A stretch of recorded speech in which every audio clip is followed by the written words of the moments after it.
Welcome to the Author to Authority podcast. And today I am joined by fellow proofreader, editor, and author John Clements. And I am looking forward to today's discussion because we're going to be looking at using your blog posts as a tool.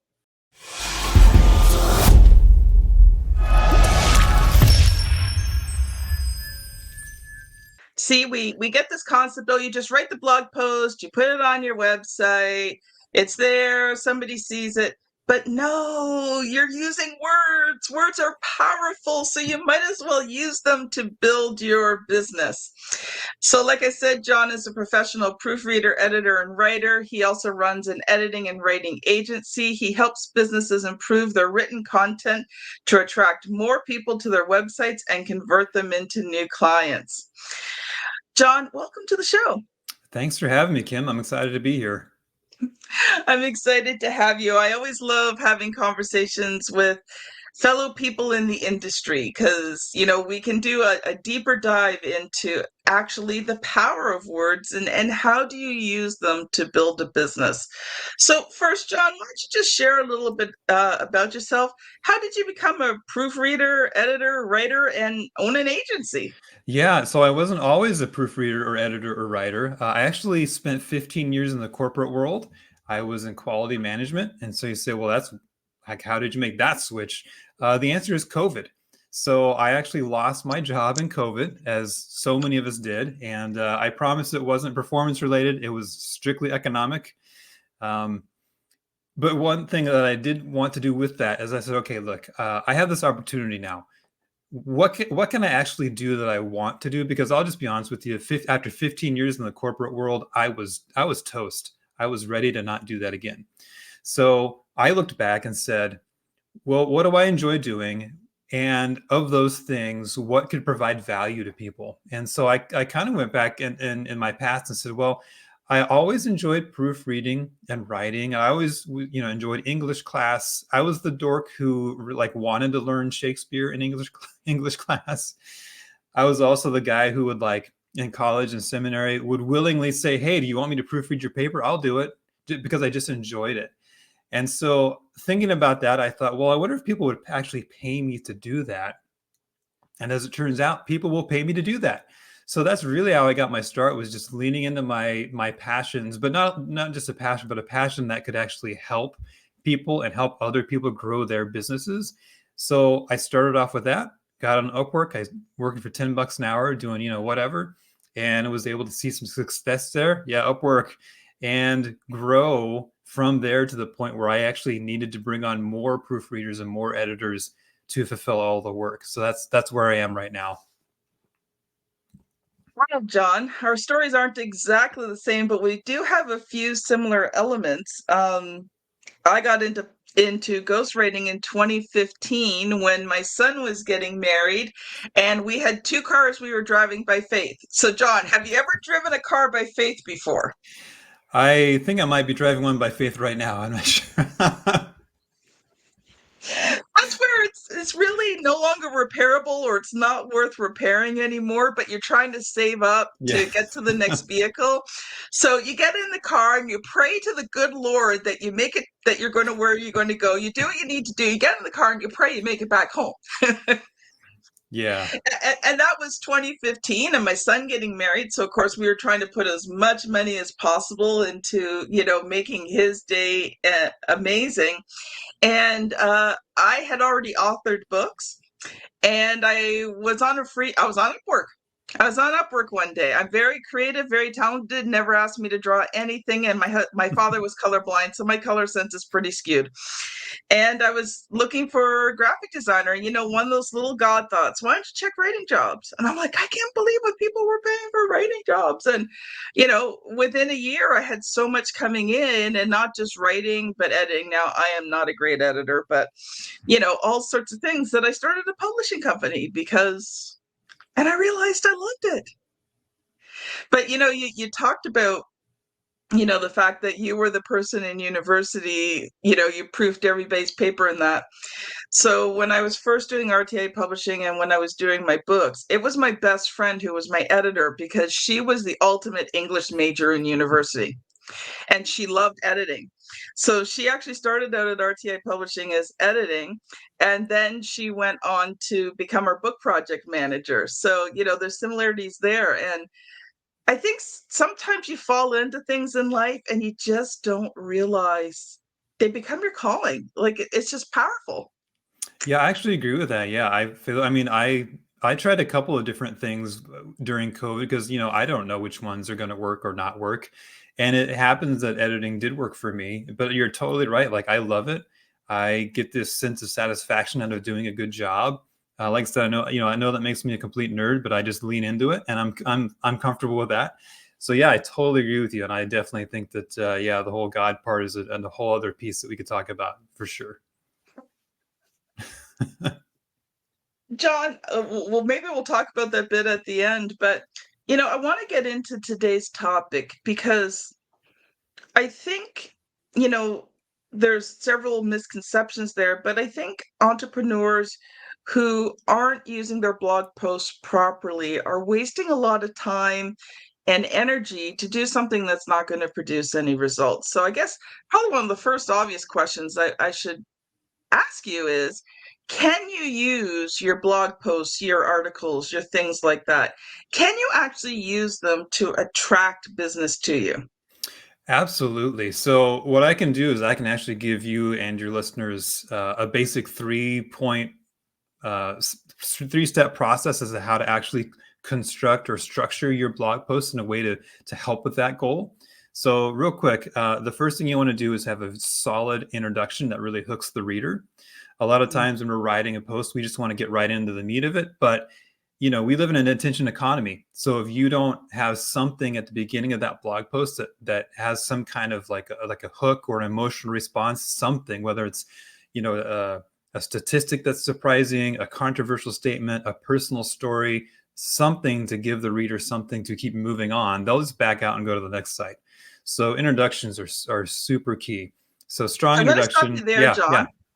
Let's stop in between each one because I Okay. think, let's you're a writer, an editor. Let's do the deeper dive into this because sometimes what happens is like, my guests will say that and then the audience is saying, "Well, that's great. You're a writer, but how do you come up with this stuff, right?"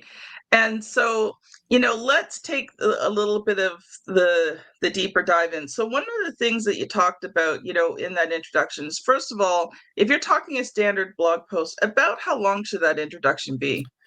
When I'm talking about introductions, I'm really talking about the first several sentences. So, the first couple of paragraphs, like that immediate. It's not, we're not writing novels, right? We can't, slowly work our way into the topic because let's be honest, right? No one is sitting in front of the fireplace in their jammies to read your blog post. That's not the kind of reading that's being done. So, yeah, I would say like right to the point.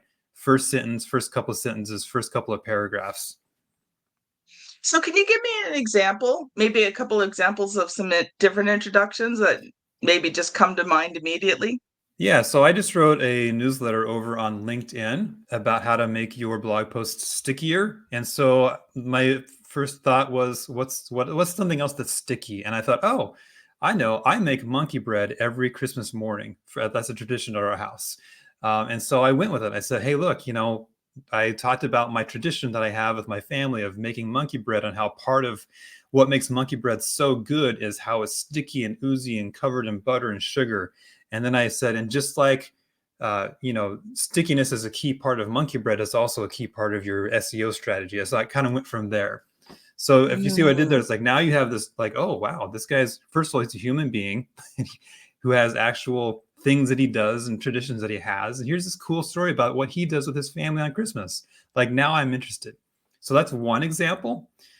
Just to throw out another one, just to give a bit of a contrast, if maybe you don't have a personal example, let's say I wanted to write a blog post about what we're talking about right now. And I would say something, I could start with like, hey, studies have shown that 59% of surveyed buyers reported that bad grammar and spelling mistakes would stop them from making a purchase on your website.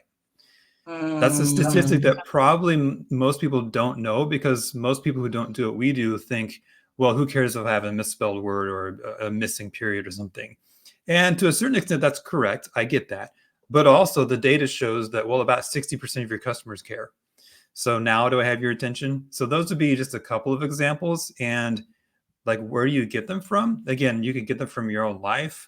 As far as statistics go, I steal them. Like, let's just be honest. I'm not coming up with this stuff. I go out and research and find stuff. But when I find something that piques my interest, I write it down so I can use it later. So, you don't just have to be a super creative person. You can always steal. It's totally fine. And I think too, sometimes I've just asked a really bold question. Yeah. Like questions are another great way. Like just a question that somebody, uh, you're not asking just a normal everyday question. You want to think of something that just kind of rocks the boat, right? So, there are so many ways that you can start things off with just a really interesting. One thing I like to do every once in a while, especially with my personal stories, and if it's sort of one that's like a pivotal moment in my life, I cliffhanger it. So, the first sentence or two explains it, but I don't resolve it until the end of the blog post. Yeah, I love that. Like, right, it keeps them engaged. It keeps that reader reading. Like, I got to find out what happened to Kim. Like, I got to find out, right? So that's perfect. I love it.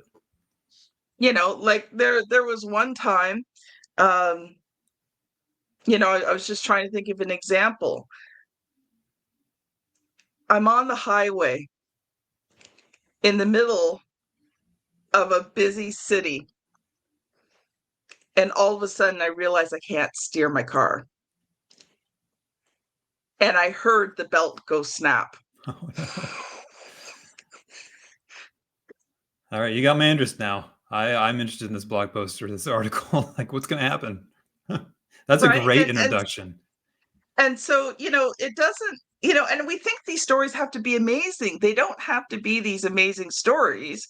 Now, this thing is it wasn't it was a highway in sense it was called a highway, but it was actually the major road going through a town. So it was like a 6-lane road, right? But, Mhm. in that moment, do you panic? Like, what are you going to do? Well, first thing I did is I prayed. The second thing is that I was right by a mall, and there was a driveway, and I thought, I'm just going to power steer this thing. And I managed to I'm like, Lord, just get me into that parking lot, right? Because if I'm stopped on a road, that's a dangerous situation. If people aren't paying attention, they're going to rear end me, right? So I'm like, God, just get me into that. And I just manhandled that wheel, and the car's slowing down because it's the main belt that runs. But the Lord was good. The angels must have been pushing my minivan because I made it into, like, not quite into a parking spot, but at least into a part of the parking lot where nobody was going to slam into me. Oh, that was such a day. But when you just think through your life, think through these types of things. And when you look at your topic, and it doesn't even have to be your story. You can borrow other people's stories. Yeah, absolutely. For sure. I've done a lot of preaching in my past, and yeah, I mean, I don't have enough stories to fill that many sermons, but yeah, other people sure do. And again, that's where like being an avid reader can help. And just having it top of mind when you're out there in the world, noticing things and strengthening those connections in your mind to ask that question, hey, would this make a good illustration for something? And then write it down for later, right? Yeah. All right. So we've covered the introduction. What's next, John? Yeah, so introduction is number one. Number two is the structure and format of, let's say, for example, a blog post. And so you need to know a couple of key facts that are going to help you with this. Number one, and these are a couple more statistics for you to grab onto. Number one is 60% of people who are visiting your website are visiting it on their phone. So that's important. And number two, 81% of people, and myself included, when they come to your website, they don't read it word for word. They scan it, they skim it, they're just quickly going through it to see if it has what they need. So what do you do with those two bits of knowledge? You structure your blog posts in a way that serves them, that relates to them, that gives them, more to grab onto. And there's a couple of really easy ways to do that. Number one is to use headers. So break up your chunks of text into, 200-300 word sections, and then give that a header that tells people that are skimming through your article what the flow is and what's in it for them.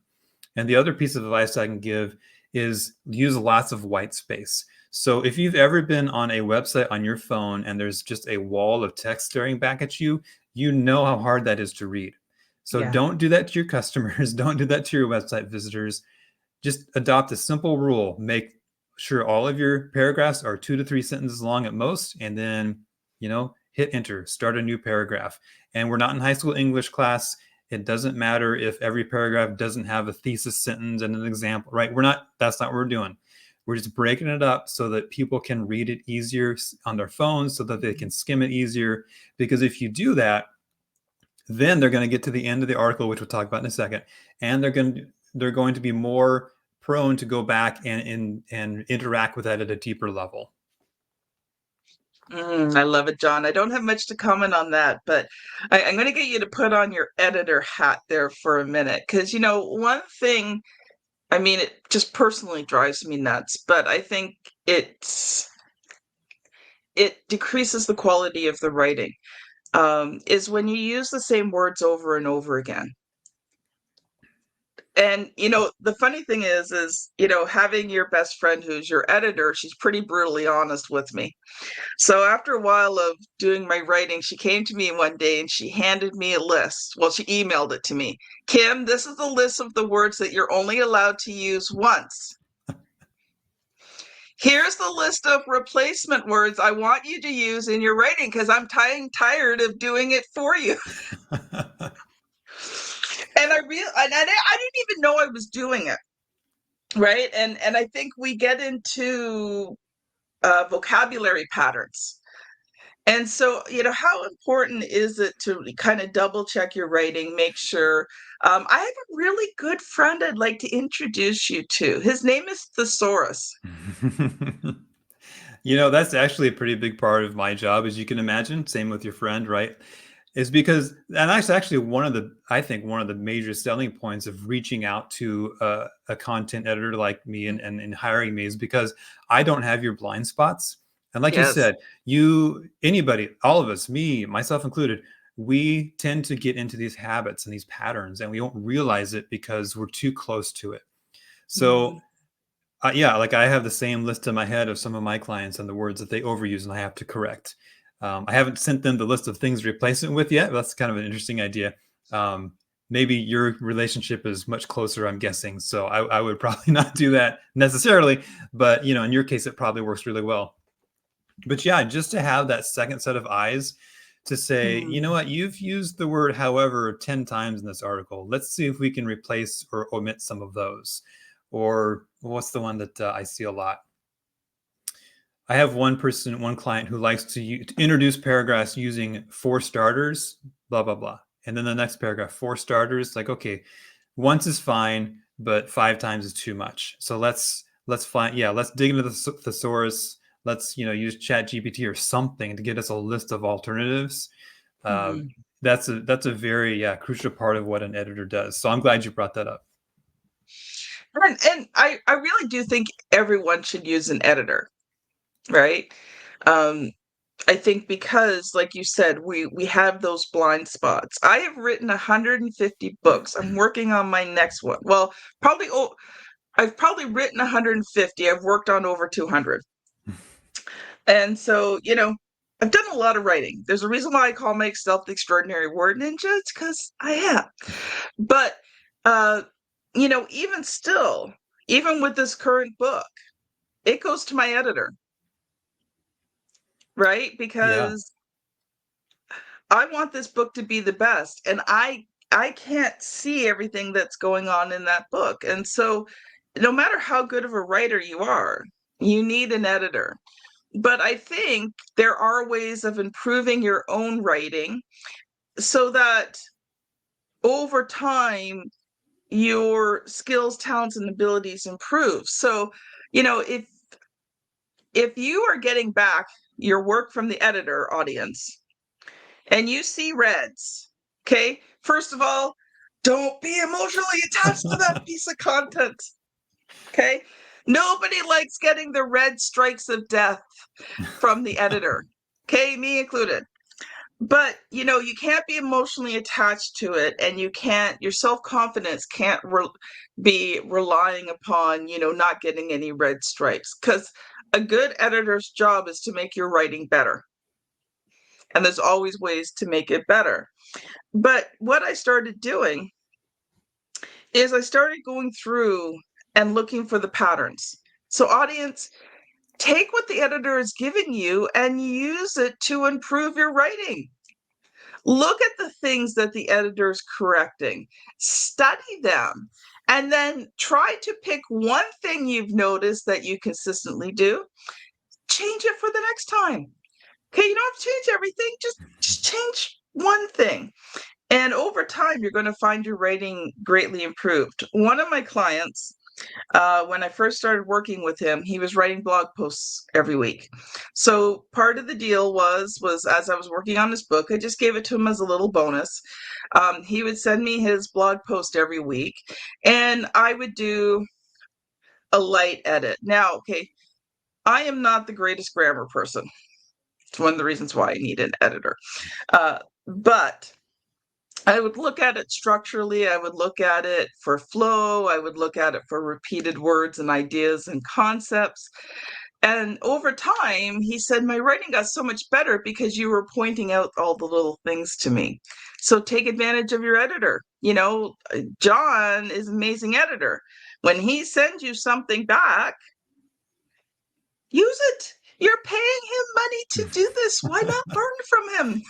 Yeah, I actually really appreciate you saying that because it's so true. Like I'm looking stuff up in the dictionary, I'm looking stuff up in the Chicago Manual of Style. Like when you get it back, it is right.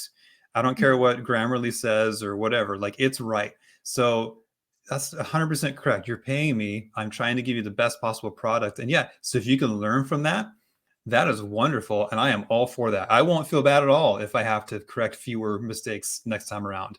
Like I love that. So yeah, thanks for bringing that up. John, the ending. Yes. Okay. So strong introduction.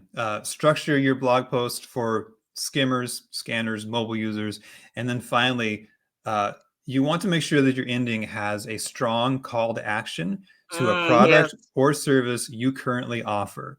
So here's another trap that we tend to fall into.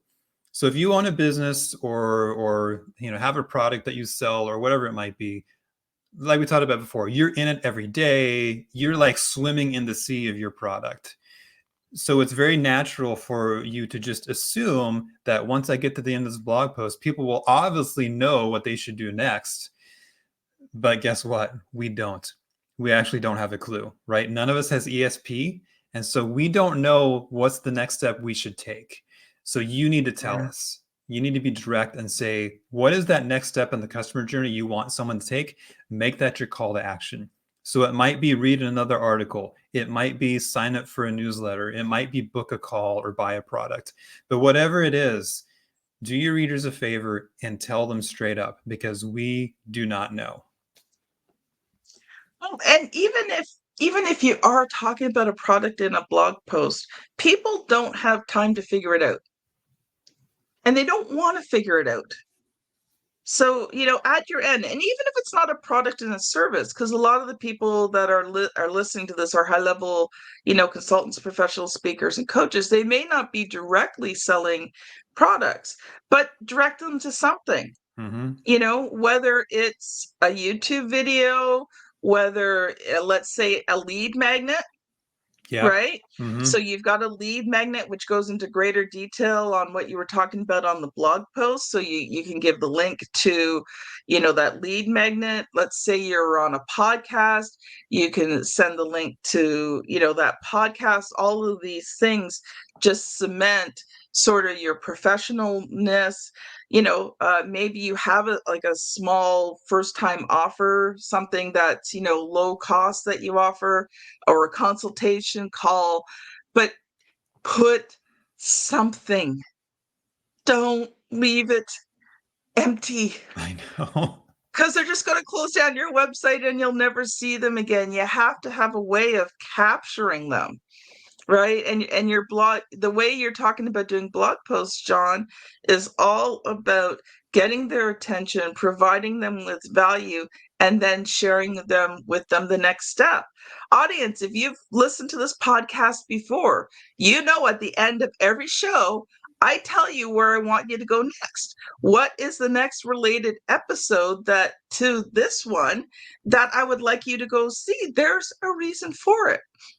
Well, to be honest, I'm trying to get monetized on YouTube, so I need 4,000 watch hours. So that's one of the reasons. Hey, just that's totally cool. That's okay. Like, be honest about it. Yeah.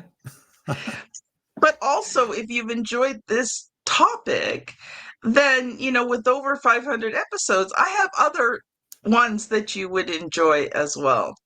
So, John, we're going to shift gears here because I want to ask the question that I ask everyone who is not an author. So John is a writer and an editor proofreader, but he's not an author yet. And that's cool. Can work on that one. Yeah, I think we can work on that one. But John, if you were to write a book to promote your expertise and your agency, what would you write about? I would write a book. So again, I'm an editor first and foremost, and then I do other things as well. I would write a book that explains the value of what I do, because the idea that most people have in their heads is that an editor is going to fix a misspelled word here and there, find a period or that should be there that isn't, maybe switch a colon to a semicolon, and who cares? That is the furthest thing from what I actually do. So I would want to write a book that says, look, if you are wondering what value a content editor provides to you, well, there's a ton of them, right? I can help make your blog posts to resonate with readers. I can help improve your CTR, your click-through rates. I can help you get more customers. I can give you back time in your life to do something else besides editing your own blog posts, because you may not want to do that. I can partner with you as another business person to help you meet your goals. Like, that's ultimately what we do as a content editor. And it's so much more than just finding and fixing grammar mistakes, although that is a component of it. So I would actually write a book that explores all these different ways that, hiring someone like me is actually an investment and provides you with value and is a smart business move. So if I wrote a book, that would be what it would be. Nice. I like it. I like it. John, we are almost out of time. So, what I would love for you to do is share one final thought. And if you have a freebie or something you'd like to offer the audience, now's the time. I do. If you have enjoyed this conversation and you want to know more and you want to say, how do I actually put into practice these things that we've been talking about, you can actually go to my website. It's cedarpressproofreading.com. And there's a free blog self-assessment you can download. And it gives you 15 different areas to look at and to evaluate your own writing as it stands today, and identify those ways that you can start to tweak and update and just make your content better and resonate more and get more views, get more customers out of it. So yeah, go to my website, cedarpressproofreading.com, download that PDF guide. And if you need help with it, contact me.